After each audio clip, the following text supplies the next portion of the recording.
way, come the new year, we just share them. Hello, Chloe. How are you? Good morning. I'm good. I'm good. How are you? I'm good. We're waiting on Shamir. She'll be here soon. She'll be here soon. But we got to get this party started because when you in business, you on a We on a time schedule. I got stuff to do. It's Monday. schedule. And I know in this episode we're talking about managing money, Mm, which I think is essential to success. Is it managing. literally is. And it'll be funny sometimes people be like, oh, Angela got it. And I be thinking, no, I know how to manage it. It's not that I got it. I know how to manage what I have. There's just two Right. different things. Right. You But have even it. if you do have it, like that don't mean you Yeah. can't just like Yeah. stuff still needs to have a yeah. Yeah. And so right now at the Garland Pack and Ship store, we're getting a sign made, and signs are cost between $4,000 to $5,000. So there's a sign guy that, hello, Shamir. Hey There's Shamir. there's a sign Mhm. guy that I've been using, and he tries to joke around or whatever. And he was like, I said, just go ahead and send me the invoice, or the price or whatever your quote is, because since now that I'm a general contractor, I'm like, no, I need to know what the quote is. Oh, I Mm. thought you wanted my one client said price doesn't matter. I said, you know what?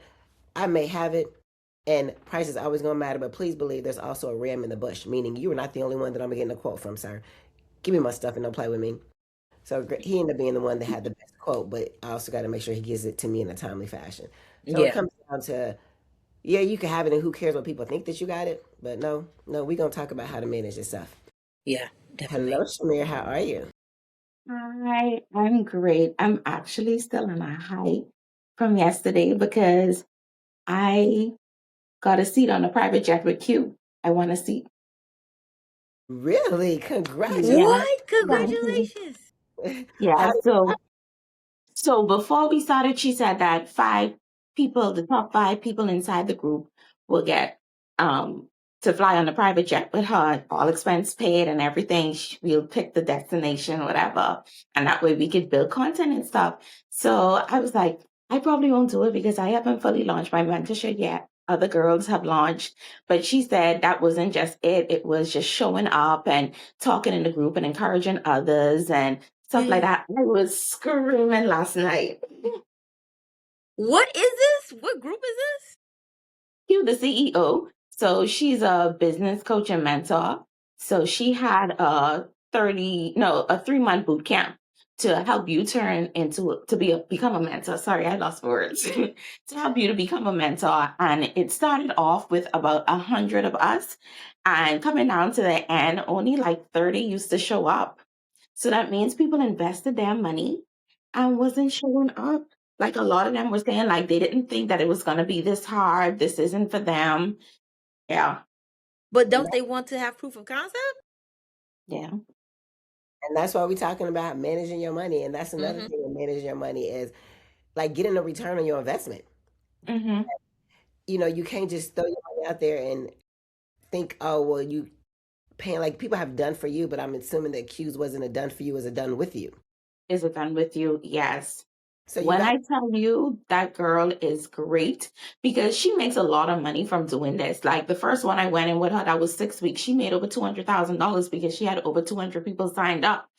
And even with that one, came down to about 90 people started showing up from the 200 and something. She shows up every day. She says her office hours are from 10 to 6, 10 a.m. promptly. She's there answering questions. She's responsive. Like this is literally her full-time job. I love how she just handles everything. that's Wow. that's amazing. And that means you showed up with her, you with as well, and she's seen the work ethic, and it didn't come down to the numbers of what you had or how you grew. It was, I mean, but that's true. As a coach, you want somebody who's going to do the work. Right, right, Definitely. I feel like right. sometimes people pay their money and then they think, well, I paid the money, so now I'm done. And it's like, but you didn't do any of the stuff. And then when they And drop off, then you paid all that money the to not did the stuff? right, right. That was another nail tech inside the group. And I picked up from a long time that she was a hater because anytime I would post stuff, she would like, and I mean, anytime other people would post stuff, she'd like and share and comment on their stuff. But when I post something, anything but nails. This girl wouldn't clap or anything. And I'm like, girl, I'm rooting for you. What's the big deal? It scarcity mindset, lack. That's what it is. Like the They be world is. scared that you're gonna succeed and they're not. But did she make it to the end though? No, she didn't. Oh, okay. So there we go. Well, in this episode, we are talking about managing your money, and wow, I'm so proud of you. But I'm so Yes. it is amazing. I can't wait to see where you go. I can't wait to see the content that you get I can't wait either.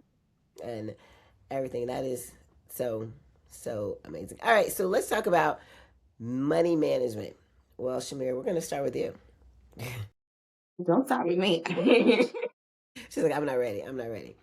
Well, okay, well, let's just go with a general question. Okay. What is one of the most, and just one of the most effective ways you've been able to manage your money to sustain your business, where it is, regardless, there's going to be ebbs and flows, but what is like the one thing that you have done to manage, the one money management tool that you probably use or something you've done just to help keep your business afloat?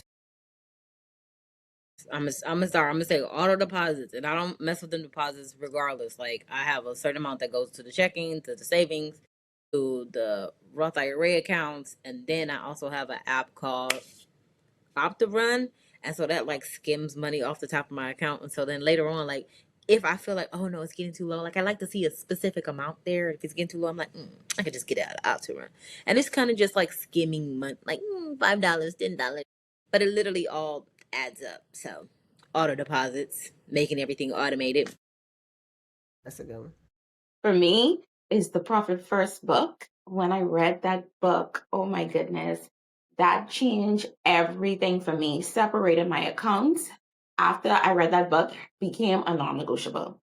That helped me so much. And I wish I had read that book when I first started, because I would have been able to manage my money way more. 18-year-old me would have like been having so much money right now. But when I read that book, anyone who I speak to who asks me about money management, I always recommend that book to them because it is so good. You have to separate your money, because if everything is coming into one account, you can't even see your money with that. You can't. Yeah, I'm gonna second that as far as Profit First. I was lucky and blessed to be able to get it within the first year of opening the school over 5 years ago. And I remember that is literally what changed the complete trajectory of the business. I've always been good at managing my money, like knowing when to spend and how not to spend or thinking beforehand.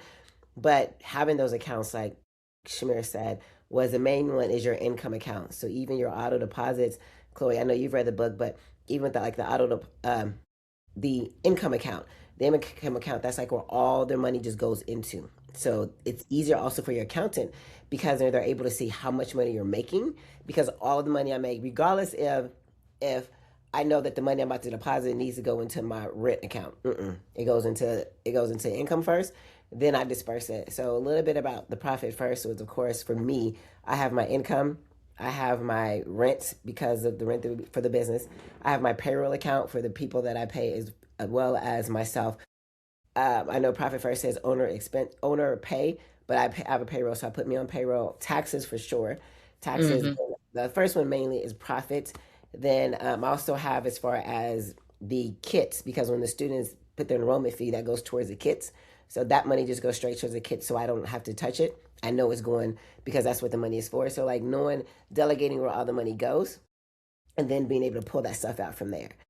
But also, what I do now is, because we'll talk about this on another episode, as far as building funding and building credit, business credit, you got to have a couple different bank accounts.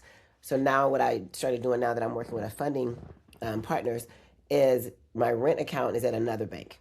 My payroll account is at another bank. So now the income still stays at one, and then I just write checks to those banks because they need to see money coming in, but then the money coming out because I'm establishing that relationship. But yes, Profit First. Anybody that's watching this video, go. I would say, I don't know, the book was a hard read for me. I don't know about you It guys. was. It was. It was a hard trying to just understand the actual thing itself, how to maneuver for your business is going to be beneficial as well. Yeah, because for me, I actually started it when I was in the Bahamas, and we don't have taxes. So some of the stuff I had to take out and some stuff I had to add in. But I had my friend's boyfriend, he was an accountant. So he helped me put everything together into perspective, like, okay, instead of doing this, let's do this. Instead of doing that, let's do that. So it made it a little bit more easier for me to understand after he helped me with it as well. Because, like you said, it was a hard read trying to understand everything. But once he laid it out for me, it was like, okay, I got it. And then the thing about it, too, you have to stick with saying, okay, if you have to buy something for your salon, it only has to come out of that account. If you Yep. buy cleaning supplies, if you need someone to hang up some curtains or whatever, you have to stick with it and let it come out that account and nothing else. Because if you don't, then okay, you all over the place now trying to figure out, okay, I gotta put this back here and I gotta put this back there. And then two, another thing that I tell people with it, sometimes I increase and decrease my percentages that I pay myself. Let's say, for instance, if I want to take my son on a vacation this coming summer, I'm gonna increase the percentage that I'm gonna put in my owner's pay for a couple of months so I could afford to pay for this vacation, and then after it I'll decrease it. Or if I want to do some upgrades inside my salon, I'll increase the percentage on that and then decrease it after I'm done. So that's what I really liked about it, and it still was able easy for me to manage even doing that. With me, I didn't mention the OPEX account, which is your operating expenses. So I remember I listened to folks and they was like, well, you need to run your business. I think it was ET who was like, you need to run your business, learn how to run your business on 35%. Well, first, when I first started, it was like my OPEX account, because I had to figure out where things went. My OPEX account, it was at 70%. So all it was like income, owner's pay was maybe at, profit would stay at 5% regardless, but get down to 35%. So now, if you've ever read that book, I'll teach you how to be rich, or Ramit, yeah. by Ramit. So now I put those two together. So my OPEX account is basically the money that goes in there, or the bills, is just for the bills that I pay. And if I have to buy something that's not a part of it, so like for instance, anything that I know that's not really an operating expense because I need to go get, what can I say? I don't know, materials because I'm starting something. Then I actually pull that from, I still pull it from income. I leave money in the income and then put it in the OPEX account and then put it in there.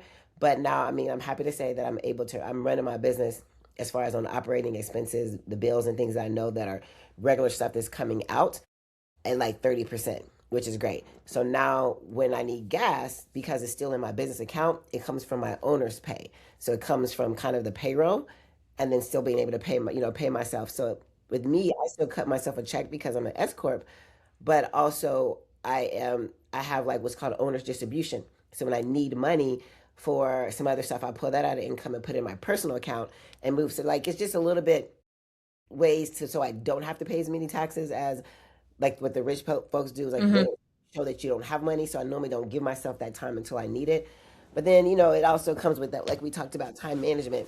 I try to not have to need gas a lot because I try not to go, that many places. So managing money is, I don't know, I guess it's kind of huge, right? It's very huge, and I feel like if you ignore it, like, I'll just do it later, and it's like, but you kind of got to do it. Like, there's literally no way to do it later. There, I mean, it literally becomes like a sore, and it just festers, and you're just like, and it's like, you're gonna have to look at it one way or another. And also, Yeah, like, some one people have more. hangups about money. Like, Yeah. I didn't grow up with money, so for a while it was just I spend it as soon as I get it. And I have to get this, and I can literally justify every single expense. I have to get this, or the clients won't come. It's like, no, but no, you don't. Actually, they'll come and they'll get what you got. So now, when they come in, they're like, "You have any new colors? Like, have you used all the colors I got?" I mean, girl, That is true. I don't Yeah, like green. Well, you're gonna have to use black twice. I don't know what to do.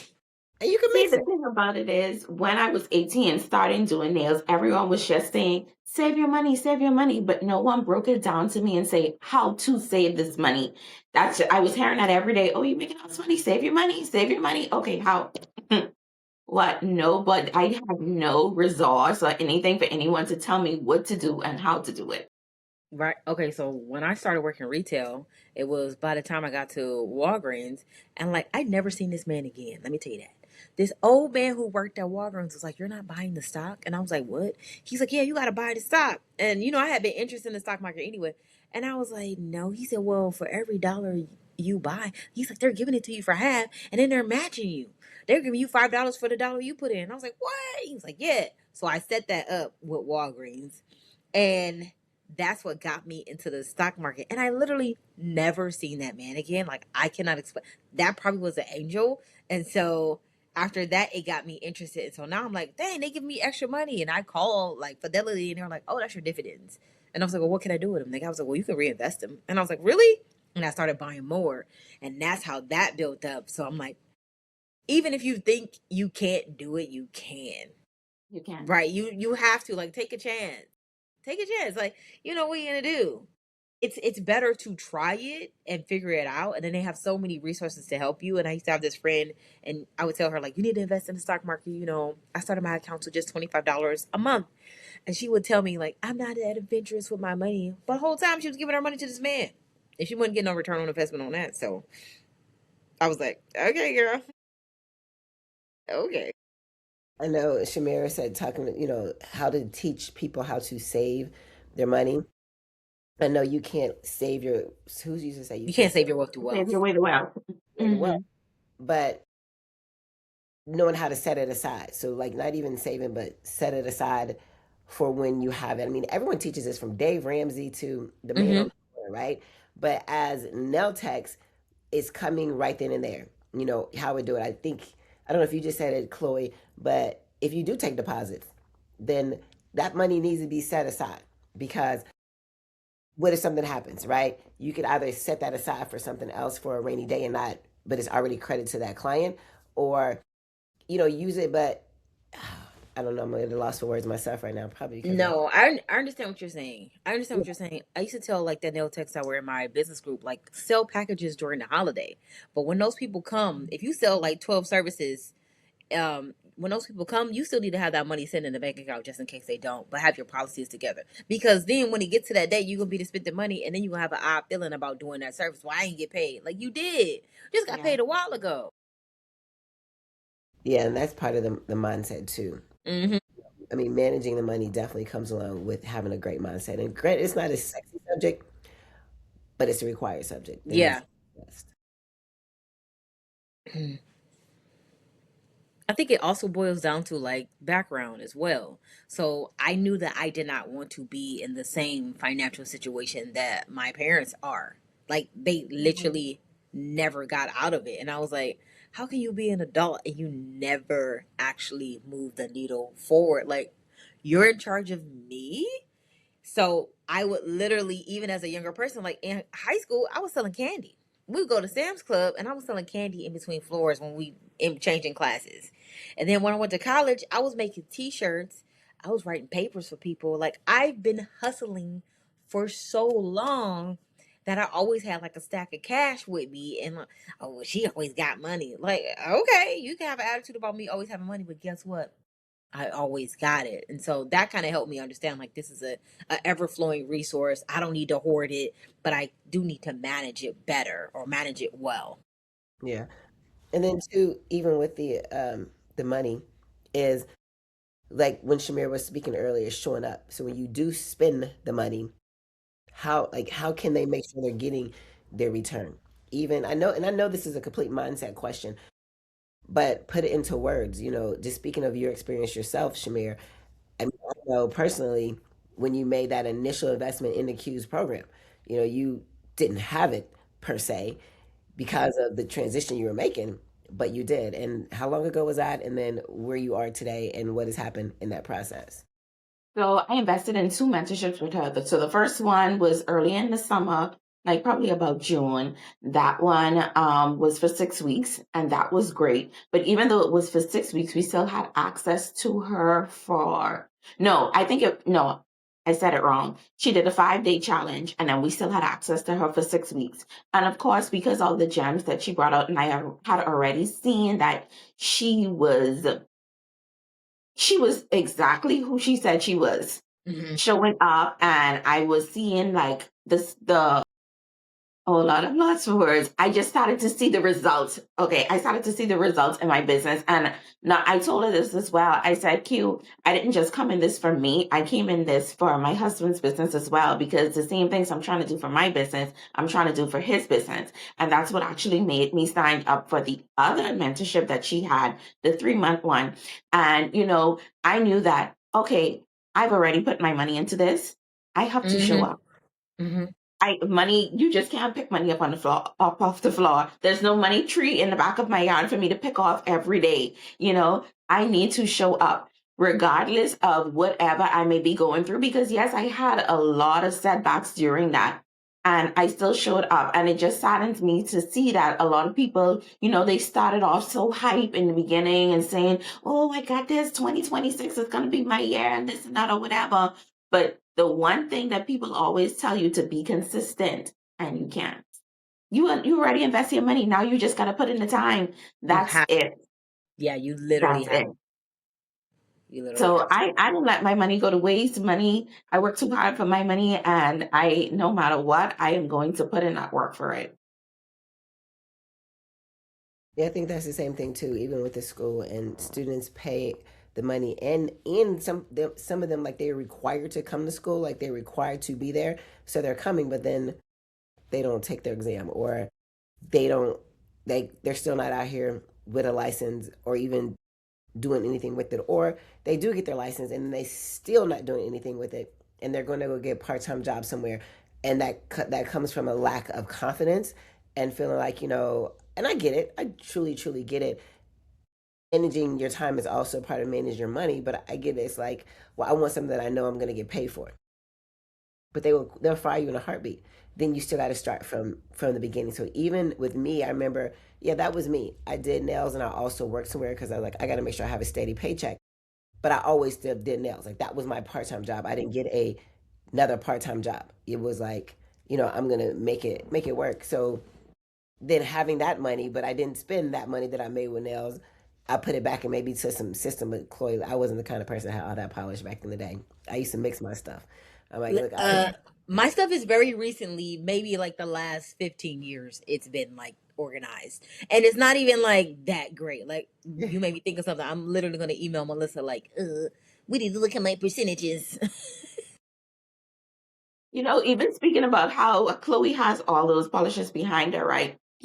I was always the type of person, I felt some type of way when a client would bring a polish to me.